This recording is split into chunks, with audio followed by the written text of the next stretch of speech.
Halo sahabat Puter Pedung semua, Assalamualaikum warahmatullahi wabarakatuh. Salam kuak mania ya.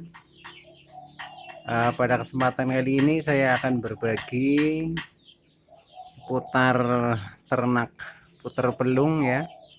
Nah, pada kali ini dengan topik hambatan ternak puter pelung.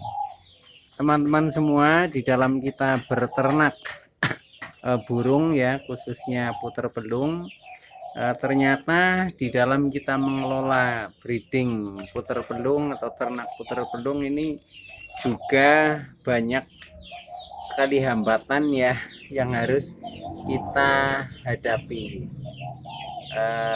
karena dengan kita bisa mengatasi hambatan maka ternak kita akan bisa berjalan dengan lancar dan produktif akan meningkat. Akan tetapi ketika kita tidak mengatasinya, nah maka ternak kita kadang kurang produktif, akhirnya menjadi kerugian ya, atau sia-sia di dalam kita mengelola ternak puter pelung khususnya. Nah teman-teman semua, hambatan yang paling sering kita dapati ya di dalam farm saya khususnya ini, karena apa ya, produksi burung-burung kita ini sudah agak banyak. Nah ini pertama adalah hambatan keamanan ya. Hambatan keamanan yang saya maksud di sini adalah keamanan dari predator-predator yang akhirnya bisa mematikan burung ya.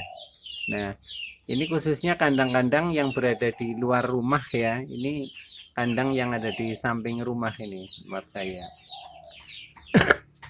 Nah itu hambatan yang pertama dari predator itu adanya ular teman-teman ya.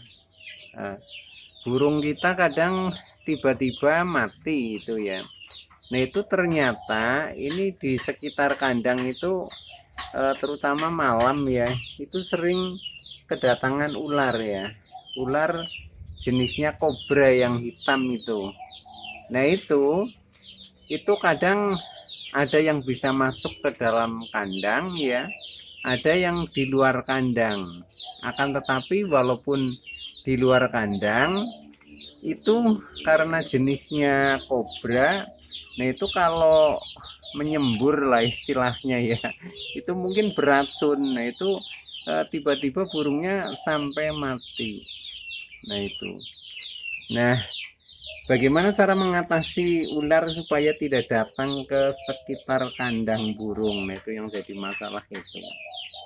Nah, solusinya supaya ular tidak itu datang ke kandang burung ya, atau sekitar kandang burung. Nah, itu saya taburi garam teman-teman ya. Jadi di samping samping kandang ya, kanan kiri itu ya, di tanah kita taburi garam sehingga itu ular itu anti dengan garam ya, itu tidak mendekat dan akhirnya burung selamat dari gangguan ular.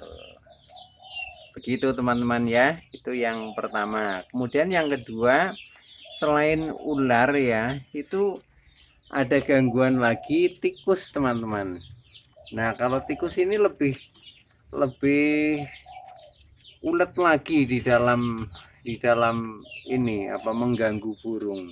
Sebenarnya pertama tikus itu hanya mengejar umpannya ya, umpannya untuk dimakan. Tapi lama-lama itu juga ke burungnya, terutama burung-burung yang masih peyikan lah, yang masih anakan itu.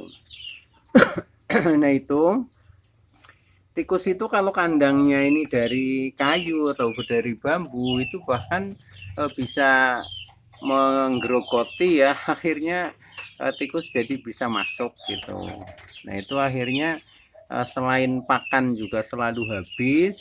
Nah itu kadang ada burung yang tewas juga, terutama burung-burung anakan yang masih kecil, itu biasanya dimakan juga sama tikus.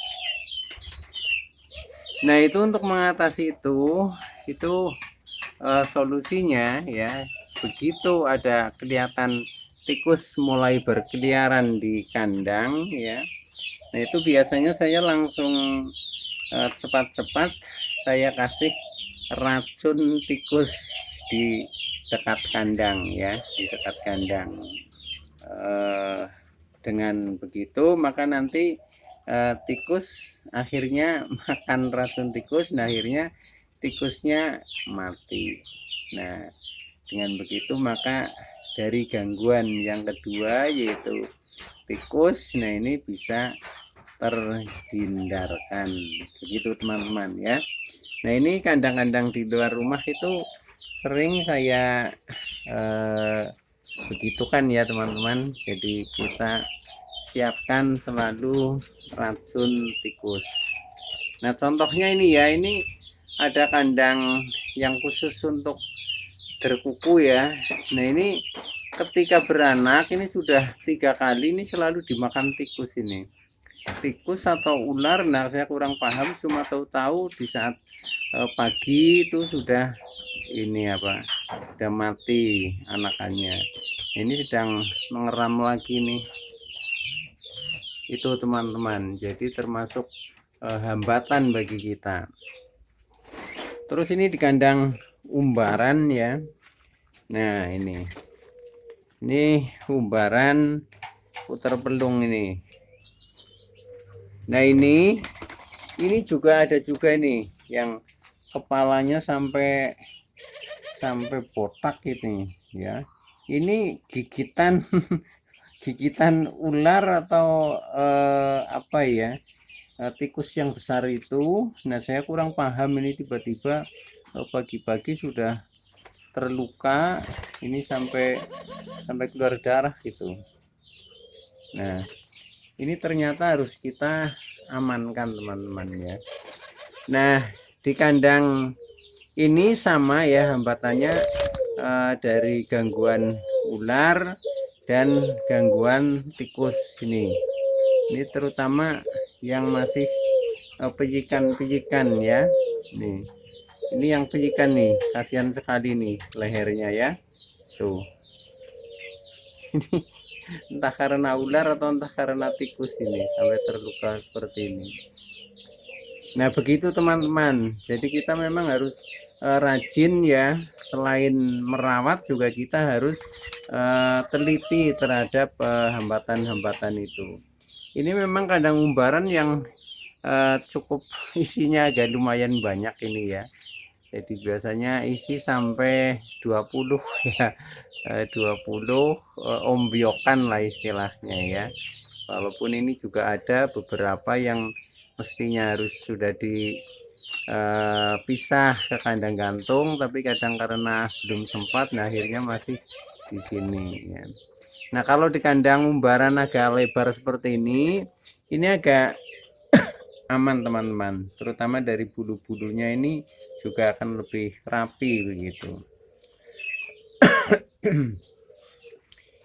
Oke teman-teman ya, jadi itu hambatan-hambatan yang sering kita jumpai di dalam kita mengelola ternak ya, khususnya ternak burung puter atau burung puter belung. Nah, itu hambatan yang sering sekali muncul, gangguan predator terutama ya, yaitu predator yang pertama itu dari ular ya, yang bahaya ular jenis kobra ya, yang karena lewat semburannya itu bisa mematikan. Kemudian yang kedua dari gangguan tikus. Tikus itu juga berjenis-jenis teman-teman, ada yang jenisnya wirog gitu ya, itu yang tikus besar sekali, dan ada yang tikus biasa. Kalau yang tikus biasa yang kecil biasanya ngejarnya umpannya nih, umpan biasanya sampai agak bersih seperti ini. Nah, ini nanti malah udah habis sama tikus-tikus teman-teman tuh. Nah, begitu teman-teman, maka kita harus ya harus rajin lah, rajin, juga harus mengatasi setiap gangguan atau hambatan di dalam kita berternak demi kelancaran usaha ternak kita. Oke teman-teman, itu dulu yang bisa saya sampaikan ya, kurang lebihnya mohon maaf. Terima kasih atas like, subscribe, serta komennya. Saya Masjid dari Ring Kamboja Bird Farm, Timbang Mandiraja Banjarnegara. Terima kasih. Wassalamualaikum warahmatullahi wabarakatuh.